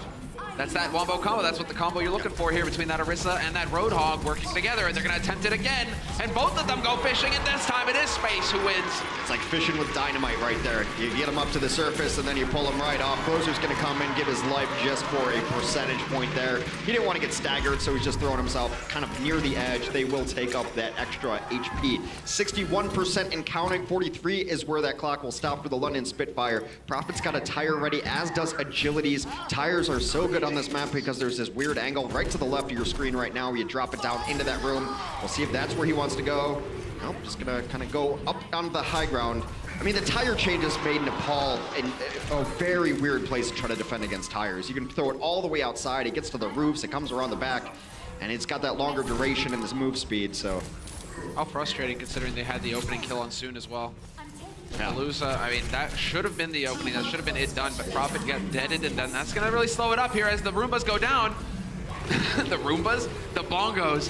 Ults everywhere, superchargers everywhere, both of them dead. Horeg finds Agilities though, and that's more important, but Custa will be there for the res, in position as the fight gets taken to the point. Gary halted into the murder chasm. He was going for that hook too. He almost took Space with him, but he did not connect. And now Space is going to create his namesake on the point. Desperation time. Both supports will use their ults. And you know what? Benocean just leaves. Says, I don't want any part of this. I'm out. The Valiant will take a stage. There we go. The Valiant winning a point. And that is perhaps going to throw things out of whack here for London, who don't have the greatest confidence recently. You know, close matches, close losses against the best teams in the league, but not that invincible London Spitfire that we grew used to in the first couple of stages of the season. All right, well, we're going to Shrine now too, and this is a map you can see a great variation of things on. Soldier 76 has been in vogue from some teams who have very strong Soldier 76s. I don't necessarily think we're gonna see that here. Junkrat has been very popular as well, especially against dive. You play a little further back, you start launching stuff over the stairs and just hope that you hit it. And we'll see, London doesn't play a ton of Sombra, but they are choosing to go to it now. Hureg is going to play the Sombra. They're also gonna run Bidoshin on a Moira, so no Zenyatta for them. Very different compositions from each team. It's nearly a full dive from the Valiants, and we have 4 different supports on the field. That doesn't happen too often. That is bizarre. How is this going to work? Do they have the DPS to close things out? Hureg right now getting caught. He will be able to translocate out of harm's way. Prophet is going to try and fish over here to see if he can find an angle. As Agilities is just kind of throwing shurikens around the corner, hoping that he's going to connect with one of these tanks. Kariv in trouble. Kariv dead yet again. Yeah, Kariv, as you see the overhead, they had both of the DPS back there lurking in silence, and then the jump in, and he was just absolutely deleted from the map. Might have been deleted from the game files with how fast he got killed. Space will live. Holds onto the mech. That gives Custo a way out, but it will be London Spitfire capturing the point first. Kind of curious there. Hureg just wants to get this damage in. That's how you charge EMP nowadays. So he'll take that 7%. Absolutely safe. There's no counter for him right now. Speaking of no counter, the other side of things, this is one of the reasons you run Agilities as well. He's got a pretty deep pool, can play hit scan all right, but he is a projectile specialist. He's on the Pharah. On the Pharah, no real answer. Although the hack, that could be big. There we go, Agilities nuked into oblivion. Perfect. There is a pulse from Soon, but that hack, that's what it's all about right there. Hureg pulls a fast one. Flight canceled, grounded, but it doesn't matter. The rest of the team has been in great position. Hureg, I don't know if he wants to use this. I think he's just on the point to stall it out. There is the EMP, gonna throw it in, trying to take down this D.Va. The healing is there though, very good support play. Keeping on top of it. Kariv and Agilities finding the kills, whittling down these Spitfires, and Prophet and Closer are dead. It's only Fury left here on the point. He's got Hureg as well, not too far away, but Fury really trying to buy all the time possible before Valiant. Yeah. Exactly, finally. Hureg's resetting because he's got to go to McCree right now. He has to know you have to go to McCree here in this situation. You can't let Agility just stay on this far uncontested. There's the switch right off the bat. And Sombra can be okay, the hack worked out well and it's cute, but now that they're in control of the point, you're never gonna be in a good enough position to get the hack where your team can follow up on it. You need that distance to be able to shoot up into the sky. It makes a ton of sense. That's why he threw the EMP in there late. They knew they were probably gonna get off the Sombra anyway. It all unravels for you, Hex. Every piece of the puzzle falls into place soon. Attempting to stick, doesn't find it. Sound barrier's out. London Spitfire, 2 of them dead. Space with the monster self-destruct. Ends them, and Agility's hitting rockets as well. That's not gonna help things here for the Spitfire. quickly losing 3 players, and that's going to be it. A monster self-destruct into the support ultimate that they had. Sound Barrier went off, but Doshin has switched over to Zenyatta, so he's going to have to reset his ult as well. Closer now on to the Mercy to try to give them second chances at this, but this has been all Valiant so far. They finally are just about to take the lead in percentage points. They will do just that, and still Agilities has not really been pressured. Oh, you have a Discord orb. You got a Discord orb and you got an angry McCree. Yeah, you have to use both here. A McCree alone's not going to do it. You have to get the Discord onto one of the targets in the sky to make sure that those shots count for something, especially with a Mercy in the pocket. Let's find out. Barrage is ready here for Agilities. Could definitely be looking for that angle. There's the Concussed Mine. They are trying to poke in here. Sood leading the way. But it is going to be a different fight now, as it will be going down on the other side of the point. Gesture making his way back to the team here, making his way back to his healers. Karib with the trance kind of thrown out there, perhaps expecting something bigger to come through from London, but not the case. And they had just used wings too, but I don't think it matters. I don't think London should be able to actually get their support ultimates up in time before this fight is over. There's the Barrage largely eaten up. Soon takes down Badoshin in the back line though, who was at 90% on his ultimate. Yeah, that's a big deal, but we will have Closer with the Valve fairly soon. Big kills coming through, however, 2, 3 dead for London Spitfire. The Valiant, they're on the edge, and they've done it. We've got a series, Hex, 2-1. Los Angeles Valiant, I mean, they're unbeaten right now in this stage. It's really nice changes to go to the far there. That's what Agilities brings to you, that versatility. And on the other side of things, Soon has that versatility too. You want to run nearly every different hit scan. Soon can play them all to a very high level. You know, I think we've almost forgot Soon was an ace tracer because we've seen him so much on Widow. But we are going to an important map 4 right after the break. Horizontal point. Hold on, 1 second. Hold on, horizontal point. Break the trap. Yeah, chill, let's drop. I want to drop behind him. Okay, yeah. Push him. Do it. Let's go. Hold on, I touch one, don't worry. We don't left. You push. Mercy. No, you push then. Wait, you push then. Okay. That's you. Yeah, good call. The Overwatch League is brought to you by T-Mobile, America's best unlimited network. Omened by HP, the official PC and display of the Overwatch League. And by Intel, the official computer processor of the Overwatch League. The damage available. And Boyer has so much ability to be able to just get away from players like Linkser on the Tracer. Now getting very close, building up the ult, and there it is. Oh, okay, the Coalescence coming out here. Jaehong's just giving the Houston Outlaws a good hosing down. Oh, they're clean indeed. But that push from Soul was nothing but dirty.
as a unit together here. London, Spitfire.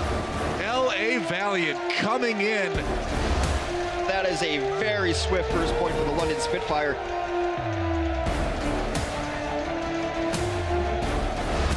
Excellent snowball from the Valiant.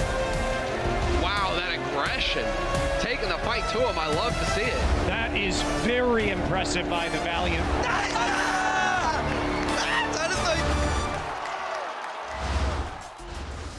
Hello and welcome back, everyone. This is Zoe, and at the end of halftime, I had a quick chat with the coaching staff from the LA Valiant, and we discussed the adjustments needed coming into the second half.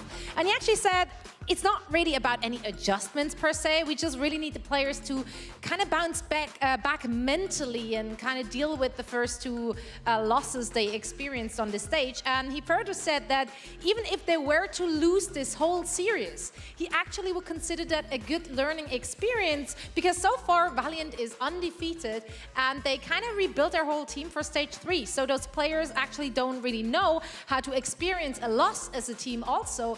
That is indeed a very important part of being a team and being able to handle those kind of situations also. But so far, it's not lost. You guys think they can pull off a reverse sweep? Well, the arena says yes. What do you guys think? I think that we're getting a class in coach speak. Yeah. Coach language. I didn't want to win anyway. Yeah, I didn't want to win anyway, guys. You know, it's good like, for the hey, team.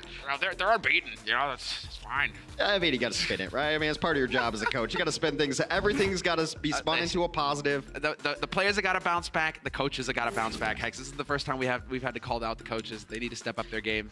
Bunny in for agility is because we are on our way to Route 66, and you generally see Tracer run throughout this entire map, offense and defense, so they will bring in their Tracer Ace. Also, they're going to keep Soon in, because Tracer Widow has been very, very popular on Route 66. The Valiant, if they want to pull off a reverse sweep, are going to have to beat London on this map. London comes into Route 66 with an 8-1 record, but I'm sure everyone wants to see Oasis. Map number 5, that's all I ever really root for in Overwatch, is good Overwatch. And London has struggled on Oasis, but we will cross that bridge when we get there. Now we're on Route 66. I'd imagine that both teams are going to run Widow Tracer early on at the very least. London, I think, right now has more flexibility because they can definitely go into a Genji if they need to. Profit will be able to do that, but it requires more switches from both sides. London on their offense has run some strange stuff before, like a McCree, Roadhog, and different combinations like that. A lot of people think that that's just anti-Sombra, but even when they noticed there wasn't a Sombra, they stuck on it. So they've run some interesting stuff. Valiant, oddly enough, on offense... Yeah, stuck up there. He's got the Kool-Aid Man line, too, which you gotta love. Oh, yeah! Well... I also want to see if we get to second point here, because Soon has been playing Reaper on second point. One of the only people in all of Overwatch League to play Reaper on this second point on defense. So be interesting. But early on, we will commence with the Widow battle. Soon, v Hurag, who can draw first blood. Who's going to start it off strong here? Angles. Soon has got a bit of a wide one right now. Back balcony on the left. Could take that first peek in. Going to be a question of whether the tanks take a bullet to the face as well. They are going to be trying to figure out where that Widow is playing from in there. Sure enough. Oh, the body block, nick of time. That might have saved Soon's life. Just might have. Ends up taking the damage for it. He's got the grapple, looks for that shot. Hurag has not hit it just yet. It's slow going here. Meanwhile, they're taking They're taking a lot of free push on this cart. Someone jump on it. There's finally some pressure from Fate to stop it from moving forward. And in the meantime, Prophet, Gesture, again, the deadly duo working together. Destabilizing the back line here for the Los Angeles Valiant, who need to keep it together. No kills just yet. Hurag and Soon still on the hunt, but it seems like Soon is under pressure. He's not really getting that comfort. Hurag's done a lot more damage. You can tell just by the ult percentage right now. About 80% for Hurag, only 45. There's 50 now for Soon. And that ult percentage, of course, so important in the Widow duels. But Hurag finds himself out in nowhere. They're going to camp that body as well. And now the supports are in a little bit of trouble. There we go. Hard reset. Farm up a little bit. Potion with the fall back shot. Kusa will be able to get the res, of course. So it is not really going to be too big a deal as Soon. Really hunting, really hoping to find a big stagger there. That would have slowed things down for the Spitfire had they lost Hurag. Defense looking pretty solid so far. Soon's going to reposition himself into a back left corner from the overhead view. Kind of get his peek through the billboards. I mean, so much of Widow v Widow is mind games, right? It's just, where am I going to be? Where do you expect me to be? Where do I think your other person's going to go? You have to imagine the game tape footage that goes into this as far as review of, like, where does this other person like to play? But Doshin with the snipe, though, on Soon. Can they camp this body and deny the res? It's looking like they did just that. You heard the animation going off. No stick, unfortunately, for Bunny either, so there's an opportunity here. And now they have to play super careful because Hureg is going to go unchecked. Fate is going to try to jump in and put some pressure on him. There's a check, though. Tanks and DPS get in. Get on Badoshin and Hureg. Yeah, Closer gets the res off on Doshin, though, so we will have the Discord, and we will have the Trance able to get thrown in here. Fury with the self-destruct on the point could slow it down as well, and Doshin now just zooming his way in. It is going to be the last-ditch effort here from Los Angeles Valiant. They've got 3 players alive, hoping to hang in there, but no healers to keep them up. Yeah, it's both the tanks go in there. They're trying to stall out, but they will fall, and now it is just Space in the D-suit. He's taken down. First points maybe finally be gains. Cuss is going for some hero plays. Both supports, they better stop this point because they just use both support ultimates in there to try to get something going. Listen, sometimes you got to go for the Hail Marys, Hex. That would have been ridiculous had it worked, but they needed a DPS to get in there. Valiant, you know, you're getting that res, you got the Trance, you're getting the res off in the Trance, but you need a DPS who's just going to get a kill to try and start it going back your way. But I guess. Actually, no, I completely disagree with what they did there. I don't really like it. Kareem got killed later after that as well, so they got pushed back pretty hard there. I mean, you go for a Hail Mary when you're losing. It's just first point. There's a lot of map left to go. Well, I mean, they're bouncing back. Coaches, listen to what the coaches are saying. They got to learn how to play under pressure. Yeah, when you tell your team it's good for them to lose, then those are the kind of plays you get, I guess. Kareem does redeem himself, takes down Prop, but look, I mean, it was one bad thing, but it's fine now. They've actually restabilized so far. Badoshin is going to have a small advantage over Kareem, but not much. And when you're Kareem and you do a lot of damage anyway, sometimes those transcends, you throw it in, you want to get that first point defense, I get it. In London, actually, if you can stop them anywhere along this map, that'd be a good place to try to start. As I mentioned, they've been dominant on this map. They've been 8-1. Soon really sticking to the Widow as well. I do always kind of hope that we see that Reaper come into play, but it's not like for now where that payload is still positioned. Soon wants to stick on the Sniper. He's got Infrasight up. They can see through walls. That could slow things down here for London. Spitfire. Bunny with the D-Mech on Fury. That's a good start. Fate and Bunny working together here with Space to really lay on the damage. Yeah, you'll generally see the Reaper around second Fen. There's no reason to run it right now. It just does not have the geography that you're looking for in it. There's a couple of nice kills. Both of the Mercies will eventually fall. There is no one pushing the cart, though, as we're kind of 3v3, 3v4, and Gesture's going to come back. Yeah, now they're going to start pushing. Kareem's out in no man's land. Is anyone there to save him? No, he does die. There's going to be no resurrection there. Gesture's going to camp it. It's like, yeah, go for the fight, go for the kills, but that entire time you could have been making a lot of progress with the payload. All right, so this is where you'll see Soon sometimes go to Reaper. He's going to stay on the Widow. He's done a fine job on Widow, so I get it right now. There's no reason to switch, but this would be the area of the map that he likes to pull it off on. Maybe we'll see it on the last. Could even see a little McCree. And you know, also the option is, since it's Route 66, you can just continue to run Tracer Widow from beginning to end. Yeah, forever. It is still so good. On land, no lag. Yeah. Just straight headshots left and right. Hureg. There we go. Nice tracking from him. Fate will go primal, though. He is going to try and get back here. And, well, nearly. I mean, that was a dangerous, risky play. Got stuck by Bunny, and he's charging back towards his team. No, Hureg, you go the other way. They almost knocked Badoshin off the map as well. As it stands, though, this Primal Rage has created so much space, and that's a huge stabilizing ultimate for the Valiant here. And now they can reset up. Even though the card is all the way back, they can play this pretty far forward if they want. Soon can pick whichever angle he so chooses to set up. And usually this is the one you choose, but most teams are playing around this. If not sending in the tanks first on this angle, they'll just go to the bottom right of your screen at the moment. There it is.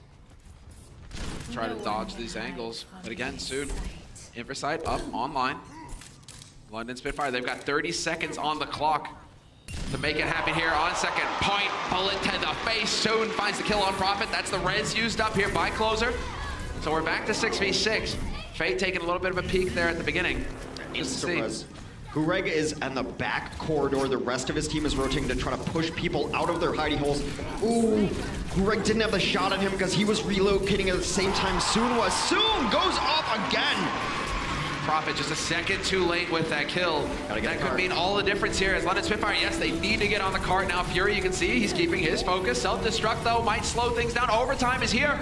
It's burning down, but both Divas are still battling as the self-destruct gets chucked. It just gets caught on the roof. Yeah, able to get Fate on the remech though. Fate was trying to get the baby Diva. They called down that 2-ton mech, able to take him out as well. He will be rested, and now these deaths are gonna be permanent. Soon pops off, completes the Diva kill. Oh, and Closer denied the res at the last possible second. Gesture, he's got the primal, can still keep moving this forward. Whoa, get, what? Gesture! I mean, yeah, go for the kill, but there was still a chance. Yeah, I mean, however small that chance is, you have to take it, right? You have to die in the cart in that situation. And as much fun as it is to beat around the Omnic Balloon in Zenyatta, you gotta get back on the cart. All right, win condition for Valiant. Get it to second. That's as simple as it is. And really, they're soon just outclassed Hureg. But let's take a look at the last cleanup here. Space. I mean, these Divas, they're assassins. Space has been a great addition to this team, and a lot of people talked about a lot of the other players coming of age into the league. We talked so much about the San Francisco Shot Guys and Super and Sinatra, but Space has been a great player in Overwatch for quite a long time, going back to some of the very early contender seasons.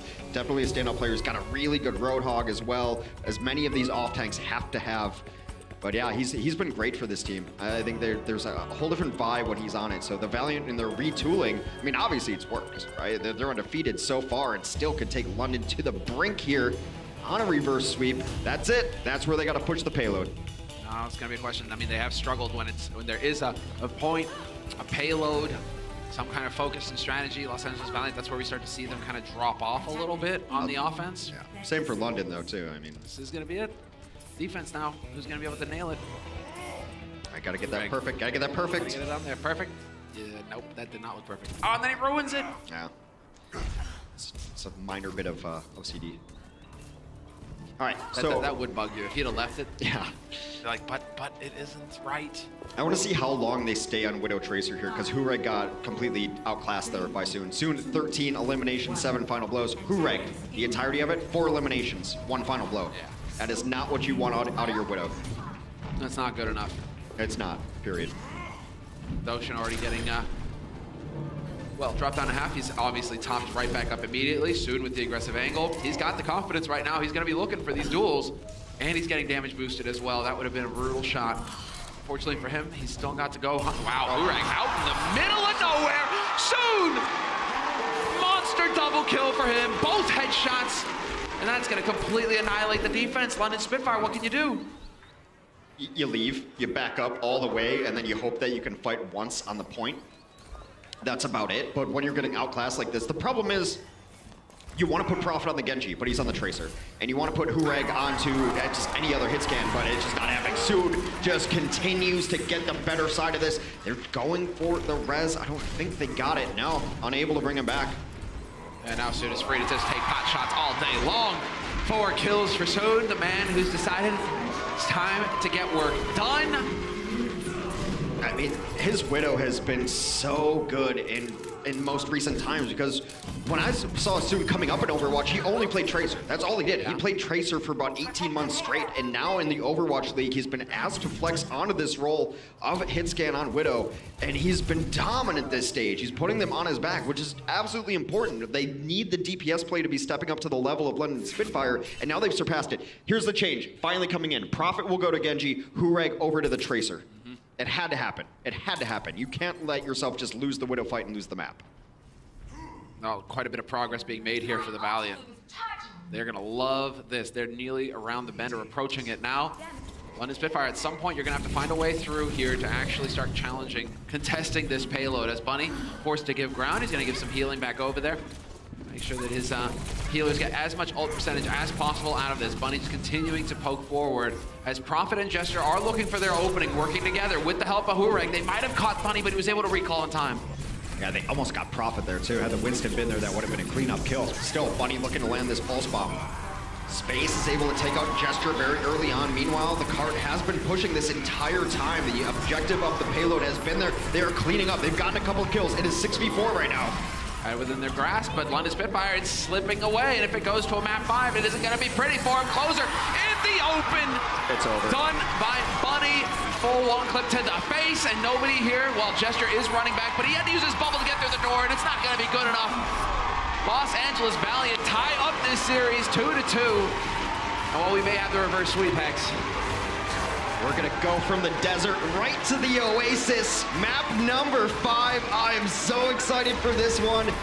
London Spitfire have struggled on this map. They are 2-8.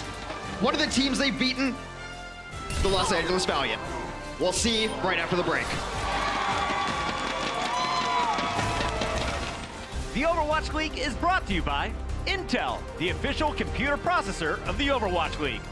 T-Mobile, America's best unlimited network. And by Omen by HP, the official PC and display of the Overwatch League.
All right, welcome back from the break, everybody. It is going to be a map 5 between the Valiant and the Spitfire. Valiant, you know, that somehow managed to find a way to battle back. But, you know, there's been some flip-flopping on the Spitfire side of things. You know, offense, defense, are they doing well? Are they not? Let's see if the desk are flip-flopping at all on their predictions. Are they going to stick to their guns? Flip-flopping? Johnny, what's going on here? What are you talking about? They're going into Oasis. London, the most experienced team on Oasis. They played so many times. 1-8. They're 1-8. They 1-8, yeah, but they played it 3 more times than LA Valiant have. Fair. So that's got to count for something. Okay, I just got to say, though, I need to get this desk in order because the pandering has to stop. Yeah. Are you kidding me? Johnny is loving it. What do you mean? He's lucky. Come on. Buy a lottery ticket now, Johnny. Bring out the Sour Patch Kid Thunder Sticks. Come on, guys. What is it called? Oh, no. Let's go. No. What's it called? Wing South. Wing South. Let's go. Guys, We're doing it. I need to get this desk in order, but we should just get into the game because this is ridiculous. Yeah. Okay, well, they missed their chance. They missed their chance. right. It's all right. I mean, I guess Johnny's sticking to it, so. Yeah, I'm kind of rooting just for London because Johnny's insufferable when he's right. When Josh is right, he's like, yeah, I knew it all along. Johnny just has to let everyone know that he was right. Goes around, he might as well be waving a flag. You know what? That 1-8 record, I mean, they beat Valiant on Oasis. It was a while ago, but on Control, in the first time that they met, it ended up going in London's direction on both Oasis, which was just regular in the pool, and on the tiebreaker map.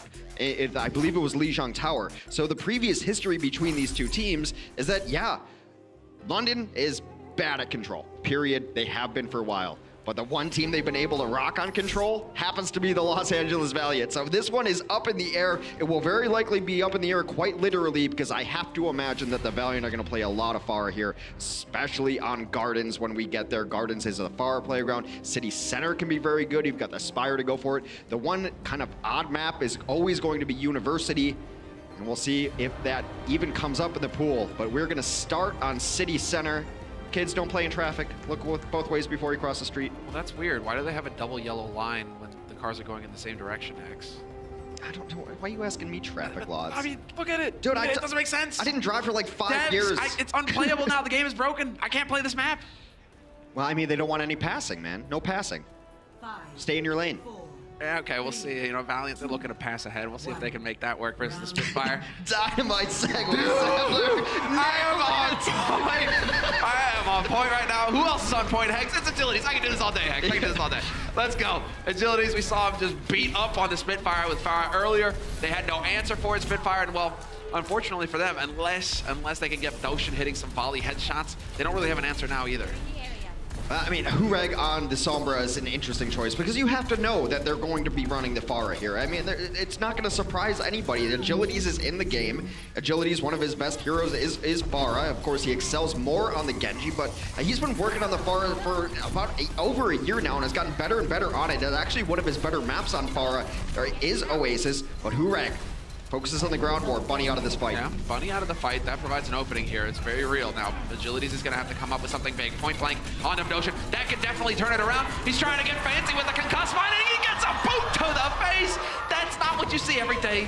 A Zenyatta floating high enough to kick Agilities in the face. Even if he had gotten that kill, it was still a bad Pharah play. That kill needs to happen way quicker. Those rockets need to be direct. You got to splash down. You shouldn't be reloading, trying to take down a Zenyatta there. You got a direct rocket 2 in a row. You have a Mercy in your pocket getting damage boosted. That was a rough play from Agilities, and that's got to give some confidence to the London Spitfire there, that both your supports can be caught dead to rights and still win a battle between a Pharah Mercy. Got the Doshin as well. That is going to be big. I mean, Zenyatta might as well be a 50 DPS every now and again. There's the stick from Prophet. Ballsy play from him, really just going in despite the D-Matrix. Better trades for the Spitfire though, and they're going to resurrect Gesture as well. Bunny back in the mix. Still quiet from Agilities, trying to get some work done here. And now Transcendence has been popped from Kariv. Yeah, from Kariv. Trying to top him up. Doshin, though, very patient, waited it out. We will have a trade once again. Fury for Kariv. Space is out of back now after that hack. Meanwhile, Closer does go down to Fate, so there's going to be no resurrection for this side there. They're going to EMP in Desperation. Is there any cleanup available on the point to get that done? Our killing Custo could be good, but that Agilities gets the value. Hureg will find the kill eventually, but he still manages to take down Doshin. No Discord, no healing orb here. Oh, that's a great team kill though. The defense matrix ate up the rest of that barrage. Meanwhile, Sombra got in position to take him down, and they're fine with trades here. This is one of the hardest maps to actually take control back because you're dancing around the point. It's an enormous point just area-wise. Yeah. So meanwhile, while the trades have been fine, it's because first control went to London that they are one fight away from taking this first stage. 86% and counting. It's looking very good. Fury, and you see it's this central pillar that makes it so difficult. You can dance around it all day long like heathens in the middle of a field.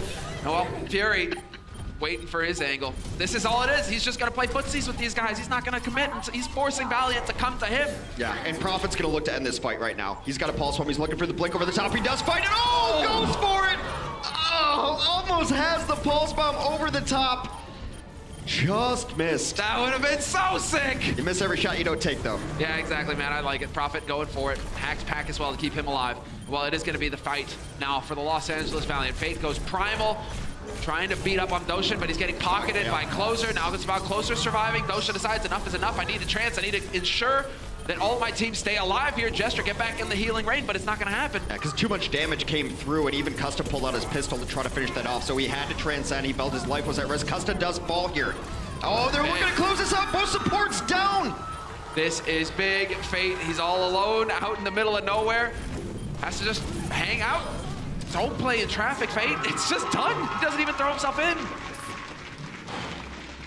What an intense matchup. It all comes down to that first fight that you win. They got control. Maybe it's different as Vigilities just hits two of those rockets. That Badoshin engagement early on is a fight that Fire has to win there. You had him dead to rights. He even was going long range, then he decided, you know, I'm not hitting it. So he drops down closer and still is not hitting direct rockets. For Farah, it's not always about just the damage done. It's about the efficiency of your rockets. Are you killing people with 2 rockets or 3 so that third can go somewhere else and help out? Like, he's just got to get those more accurate rockets on. Now, Agilities is one of the few people who will still run Farah on this stage in particular as we go over to University. It's actually one of the times he's been best at Farah. It's closer quarters. He takes good angles. He used to run this a lot back when they were Immortals and they needed a Farah player here. On the other side of things, they're going to run a Sombra strategy, so the pack below the center will very likely be hacked if you see tanks going down and back up again, and that's what they're doing. Well, there you go. Prophet eats a rocket face first. Not going to help things here as they are getting overwhelmed. Agilities with a strong start on this match. It's so strange, it's always been his best Farah stage, and it's not necessarily thought of as a Farah stage. He's always run it on this map.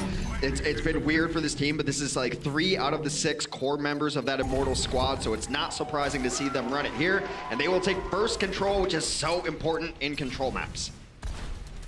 Let's see. A little bit of the high right here, gonna make it difficult to go ahead and put shots into him. In the meantime, he is connecting rockets.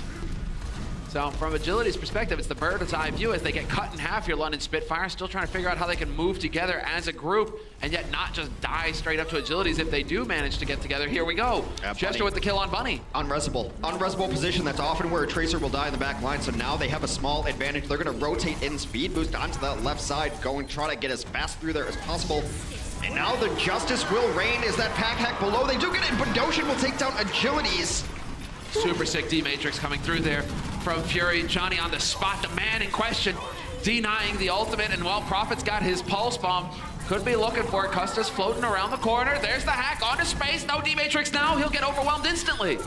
Yeah, they're in trouble, and now it's just about trying to trade lives for percentage points, but it do not count as being on the point when you are in that hole. And now London Spitfire did that without using anything. They used absolutely nothing. They have all 6 check marks up, all 6 ultimates available. And the full 6-pack ready to go. Hureg denying pack control as well. I'm going to give more options here for Prophet to work with. Gives him a kind of base of operations to move from. Oh, here we go. Could be the EMP. Right in. Found the target. Hello! It's a little too close. You kind of want a little distance so you can actually see your target there. Do you think he was trying to bait out the transfer? I think so. I absolutely think so. He was hoping for it. Well, now you can just go for the straight hack if you wanted to. Karif, is he going to do it? Yep, there we go. Denied. Instant death. The Diva tries to be the hero in here, but it's not going to happen. The focus is there. Space is going to plummet off the side, and Hureg dodges the self-destruct. You go for that kill because you know you're not going to be able to res him. You've got the rest of your team up there, and that's going to be a permanent kill with one of the supports out of it. You cannot push back into this mix. And London Spitfire have now taken the percentage lead on this map. They did use 2 ultimates. Of course, you saw the EMP on your screen. Valkyrie also went up during that fight. But still, the Valiant in a tough spot here. Not a ton to work with on their own. Agility's still running the far. He is committed to this. I thought we might see a Genji switch, perhaps after the next barrage. It's not really going to leave him a whole lot of time to work with, though. You're getting to that 70% mark where it's going to be comfortable for London. Drive by from Prophet. A double kill. You see it go to Fate, but Custa, what were you doing there, mate? I mean, one of the issues too is Genji's also just bad against Sombra anyway. You hack a Genji and he's got absolutely nothing to do but throw just tiny little stars at you. A lot of his damage comes from combos, through mobility, through dashes, so. He goes from real ninja to mall ninja. So quick, so quick. That's what Sombra's do to you.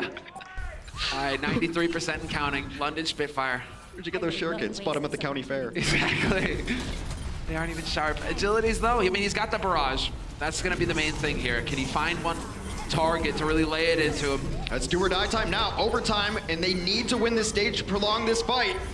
This is what it's all about as they go through. Agilities, focused. Fury charging at him, goes for the jokes. Chester has found 2 kills though, Agilities. He will find Doshin, they will trade sends, but that's not gonna be good enough. Costa, the last man alive, but not for long. Overtime burns down, and so do the Los Angeles Valiant's hopes of remaining undefeated in this stage. London Spitfire, in the end, they finally get a 3-2 to go their way. London can't beat anybody on Oasis except for the Los Angeles Valiant. Happens to be the tiebreaker. They pull it back from the brink. They will not have 3 losses in a row, and what a hell of a series to start out the day.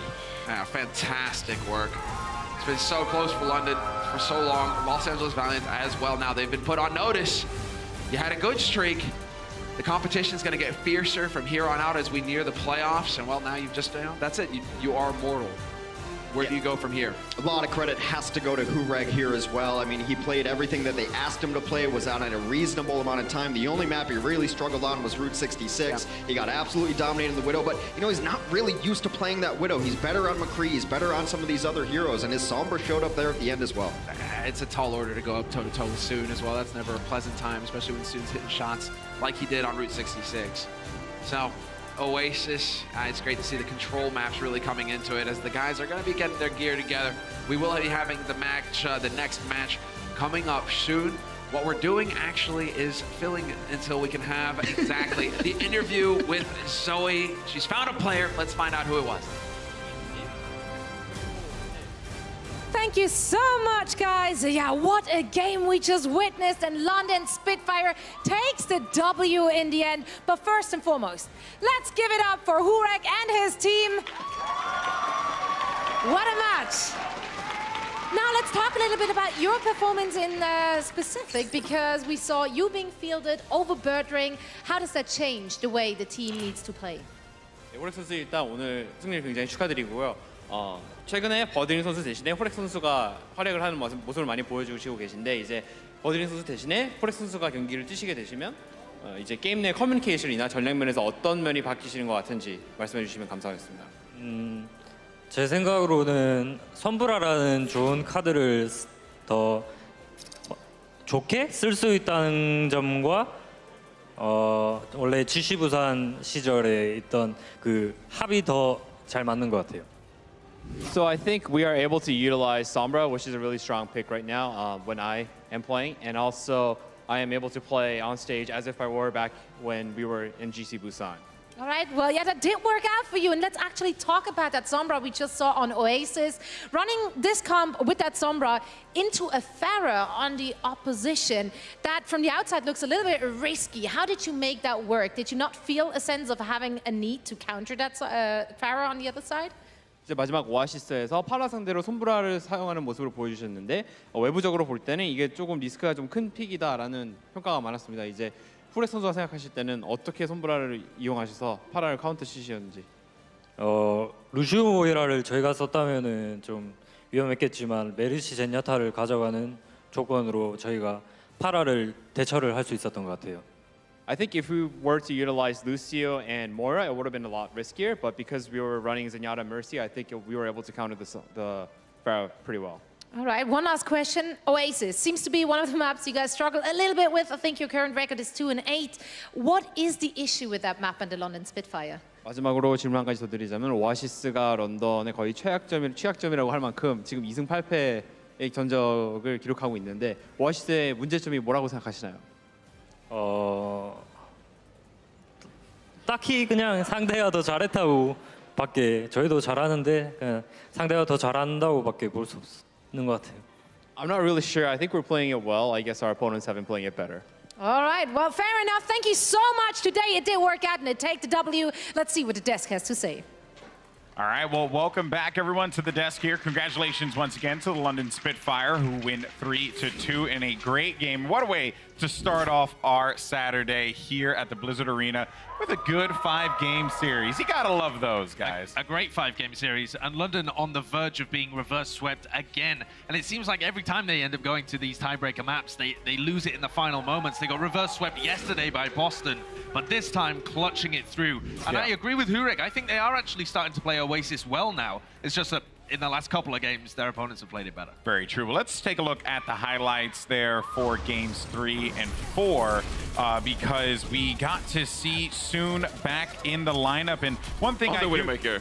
Yeah, well, on the Widowmaker. And one thing I do want to talk about, Hurek did not have a great game in Nepal. No, but I think this caters sort of to Valiant style. Soon on the Widowmaker, and then you play the Orisa. It's a bit more safe, and you can rely on Soon to get these kills. This is where it started to get exciting on Shrine, where Agilities went out with the Pharah and actually has some great play. He played well around the point, didn't really expose himself onto Hurek, and Hurek couldn't really do anything about it on the McCree. So Agilities with some great Pharah play here on the Shrine, and you get the easy 2-0. And that's where things sort of set in motion for the potential of reverse sweep. You go to Route 66, and it's all about the Widowmakers. Yes, and again, Hoon. That's like amalgamation of Hurek and Soon. Hurek not really being able to win that Widowmaker 1v1, had a very quiet appearance, whereas Soon was absolutely destroying, repeatedly getting headshots all over the place, let them snowball their way through this map. And just coming back to our analysis at the beginning of the game, I was saying if London Spitfire want to win, they've got to be playing aggressive. They've got to be punishing the LA Valiant backline, getting kills on Custer. They were doing that great for the first 2 games, the first 2 maps, but then they started playing slower styles. We saw them play the Orisa, we saw Hurek playing the Widowmaker for 2 maps, and I think they are not able to play the slow style as well as they can play aggressively. And then when we went to Oasis, playing much more aggressively with that Sombra Tracer, able to get it done. Yeah, Soon just simply ran over them on Route 66. Yes, it was incredible. Unbelievable there. The momentum definitely shifted. Exactly. And then we go to Oasis, and this is where question marks start to come up because Agilities comes into the roster and it's like, okay, cool, Agilities, obviously we're going to expect the Pharah, but then Hurek, who actually played pretty well on Sombra, does it here.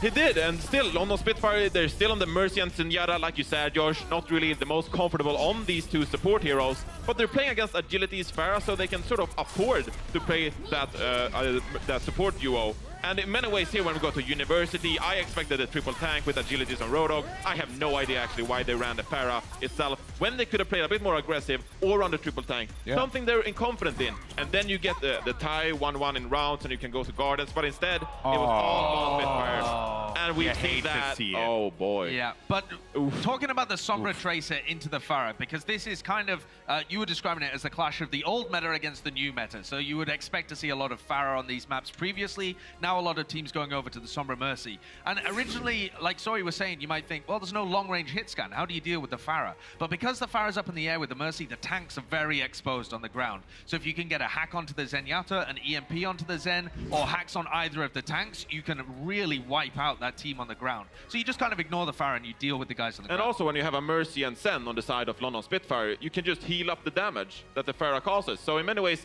Fate can't play as aggressive on the Winston because the Mercy is with Agility's Pharah, and so they can't capitalize on Agility's Pharah damage as much. So in many ways, I didn't like this strategy at all. I think maybe they went with it because they haven't in scrims or practice been as good on this map, and they sort of felt like, let's just toss Pharah against the wall and see if we can get anything from it. But didn't work out. You got to work on your Oasis game. Yeah, certainly going to have to go back to the drawing board on that one and really analyze what they can do moving forward to improve and who they put into that position. But one player, though, and this is going to be our player of the match, sponsored by Omen by HP, that was the difference maker, is Prophet from the London Spitfire. I mean, you want to have that OWO MVP presented by T-Mobile discussion? You got to talk about Prophet, man. You really do. I think he's the London Spitfire's star player, and the fact that he's now playing alongside Hurek. Hurek mentioned it. This is the GC Busan DPS duo, and that was the most dominant team coming into the Overwatch League in Korea, and they joined the London Spitfire, and London kind of messed with the rosters a couple of times. Now they seem to be settling on a kind of hybrid of the two, but Prophet is the guy they're building the team around, Prophet and Gesture. Yeah, and back in GC Busan, we talked about Prophet as one of the best tracers in the world, so see him back on the tracer role, sort of, and Hurek can just sit on the Widowmaker. I kind of like the style we're seeing from it, and then Prophet, He can flex on the Junkrat if need be, or the Genji as well. He's a really standout player and definitely in the talks for the T-Mobile MVP discussion. Yeah, he has just been so great this entire series, and congratulations to Prophet. You're a player of the match, sponsored by Omen by HP. More to come. And yeah, and probably more to come as well. And yeah. Oh, okay. So keep sleeping on Prophet. Wake up to a nightmare. Is our analyst friend Jessica joining in on the celebration a bit on Prophet being potential MVP candidate. So shout out to you guys. Yeah. So I think Prophet, you got to say MVP candidate. Hureg had a couple of quiet maps, but filled in the roles nicely on Tracer and on Sombra. So I think London Spitfire in general are looking like a team that are aiming to start re-climbing back up the ranks again. Yeah. They had a slump for a while. I think that's undoubtable. Birdring being out of the lineup isn't great for them, but I think they can start recovering excellent in stage 4. And also just a mental barrier of winning game 5. I think it's huge for them. So moving forward, they will have high spirits, and going up against the Gladiators, I think it's going to be a great matchup. And arguably, London Spitfire are the favorites in that one. Yeah, those are 4 games that they can win, yes, realistically definitely. as well. Seoul is the only team in the upper half of the standings. You can see them there in 6th place for stage 3. And London can start climbing back upwards. Now, whether they can contest the top 4, it seems a bit difficult. LA Valiant don't even play against NYXL this stage, so any Valiant fans can still feel fairly good about hitting that top 4 in the stage 3 standings and making it through to the playoffs at the end.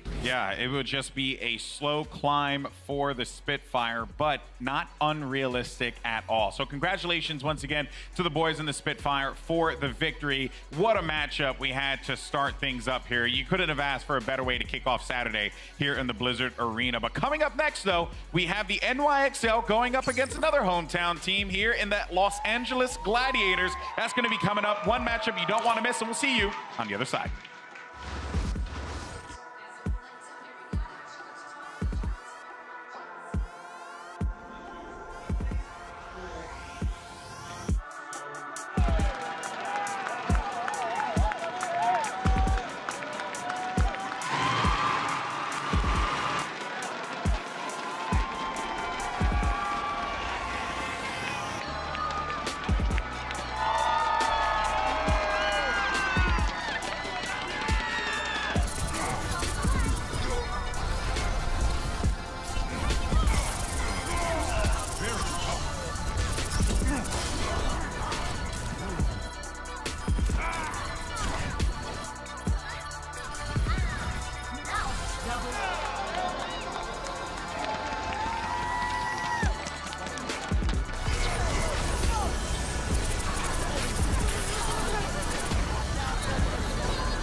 If you're in the Los Angeles area, come experience